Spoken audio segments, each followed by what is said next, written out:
What is going on, everybody? Thank you for joining the channel. My name is Joe. Today we're gonna give my first impressions when it comes to buying something that makes you go shh. Let's check it out. So welcome back to the channel, guys. Like I said, my name is Joe. This is Shooting Gallery. If you could do me a favor, and please, if you have not subscribed, hit subscribe. We're almost at 4,000 subscribers. I'd like to get to 5K by the end of the year. Now, I have made my initial toe dipping into the water, if you would, into the NFA side of firearms ownership. Now, everybody and their mother have been ranting and raving because Form 4s, if you e-file, have been coming back super quick. So I decided to run over to Brownells, and I kind of dipped my toe in the water. And as you see here, we have a silencer, suppressor, whatever you guys want to call it. Maxim, this is when he patented the first suppressor, it was patented as a silencer. Some people get all up in their panties in a bunch when you say silencer or suppressor. Whatever the F you want to call it, I'm going to call it a suppressor. I'll call it a silencer, whatever I feel like it. So I decided to get my first suppressor. Now, this is my first NFA item I have ever owned in my entire life since I've moved to the great state of Florida, where it's a lot freer than my homeland of communist Massachusetts. This is my tax stamp. I e-filed. See? Look at that stamp. You're not going to see any information, but that is the stamp. Now, we're going to have a whole video on getting your eForms account because I have another build that has to go through the NFA right now. We have it as a pistol, but again, if you're a channel member, you probably have already watched that video. I'm filming a few videos today to kind of make sure I'm able to post every single day of the week. But I went ahead and went to Brownells. Brownells is able to sell suppressors, so when you buy a suppressor off Brownells, you're gonna pay for it, obviously, and that suppressor needs to go to a SOT. It has to go to an FFL that holds a special occupation tax, which allows them to transfer NFA items. What they'll do is they'll file a Form 3 with the ATF, and then once that Form 3 comes back, that is going to get shipped to your FFL SOT for you to start your Form 4 process. We're going to go over all that in another video, but that is just kind of, the same thing with like Silencer Central or any of the other online retailers that you're able to purchase stuff like silencers or SBRs or SBSs. It's a whole process, but it's actually not that bad. I will say, going through the paperwork my first time, it really wasn't bad. And shout out to Safety Harbor Firearms. Granted, yes, they are my employer, but they also, Walter and Peggy, helped me out and got my fingerprints done. There's a whole stuff we'll talk about it in another video. But I went ahead and picked up a 9mm suppressor.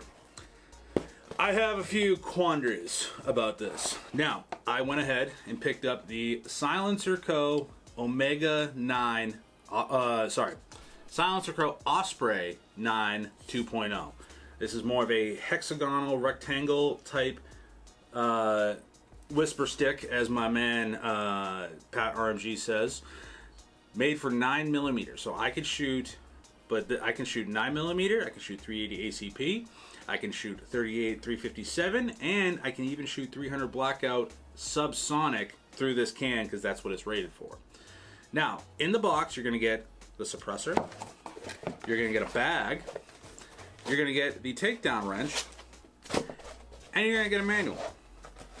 That is it.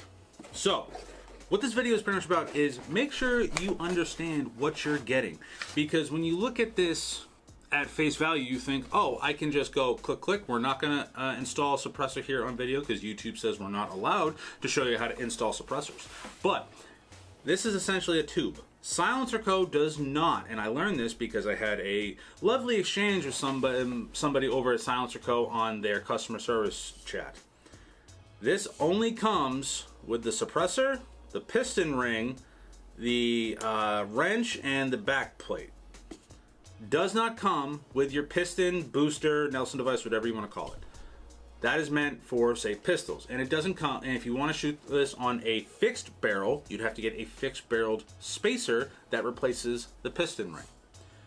It doesn't come with any of that. So this suppressor goes for about $800 plus a tax stamp, so you're dropping $1,000. I was fortunate enough, since we e-filed it, I'm filing as an individual, not as a trust. Got all my paperwork, got my tax stamp, got my fingerprints, got my photo, all that fun stuff. I got my tax stamp back in 6 days. I did everything on a Tuesday, and I think 6 business days, so that following Monday, my stamp came through, and boy, I was chucking and jiving, and I was doing a happy dance, thinking, oh, I can just put this on whatever I want. You know, I figured, okay, I might have to get a fixed barrel spacer, but it didn't come with a piston ring.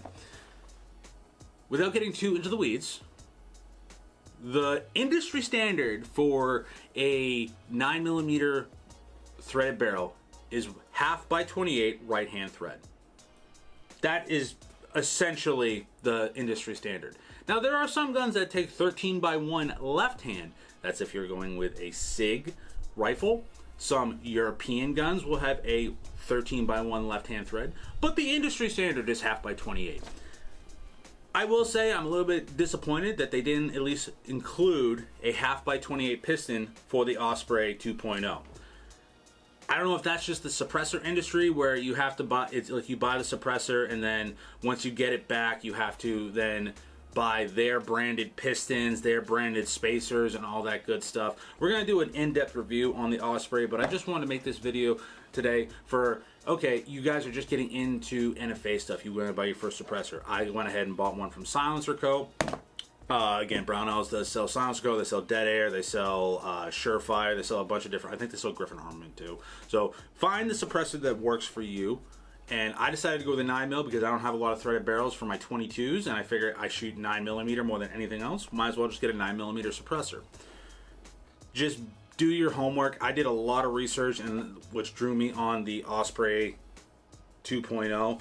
But again, it did kind of upset me that one that does not include a piston or anything to attach it. So now I have to go and search for a piston for a 1/2 by 28 barrel. I'm not a big fan of that, and to boot, those pistons are out of stock. So through Silencer Co, they're out of stock. I could check places like Capital Armory. I could check Brownells. They probably have it. Or I could check places like Silencer Central, anywhere that sells suppressor accessories. From my understanding, you don't have to go through the process for a piston. That is a non-regulated item. So guys, I just want to make this quick video to say, hey, we got a suppressor. This is what comes in the box with the Silencer Co Osprey 2.0. Just do your research, and if you find that you have to get that, I would suggest getting that stuff before, because obviously, you know, we have that instant gratification culture where we want to get our toys and then go to the range and play with them. Now I have to search for a piston and a fixed barrel spacer to run it on a couple 9mm I have for rifles or pistols, because we're going to be converting one to an SBR soon, and I have a ton of pistols with a threaded barrel, but I have to find the attachment points to work with this suppressor. So guys, just keep that in mind when you're getting into the NFA game. This is my first go at it when it comes to buying suppressors, so now I think next time I buy a can, I'm going to definitely look on, okay, does it come with the mounts it needs? Does it come with the piston it needs? Does it literally have everything to go out the box? That is something you want to take a look at when you're going to buy anything that has to do with the NFA, because sometimes you might have to wait. Right now, the industry standard wait time is about 2 weeks if you form for it, and Form 4 is when you actually buy an NFA item. Form 1 is when you manufacture it, like an SBR, SPS. I don't think you can Form 1 suppressors anymore. But guys, check that out. If you're interested in picking up a suppressor, go ahead and get over to Brownells. They got a great selection, great pricing. They are awesome. Big shout out to Brownells as well. You guys know, proud BOP member here. And if you are over at Brownells, check out BOP10 at your checkout. You save 10% off, $150 or more. All right, guys, that is the video for today. Please do me a favor and subscribe if you have not already. And as always, stay safe, stay shooting. I'll see you soon. Peace.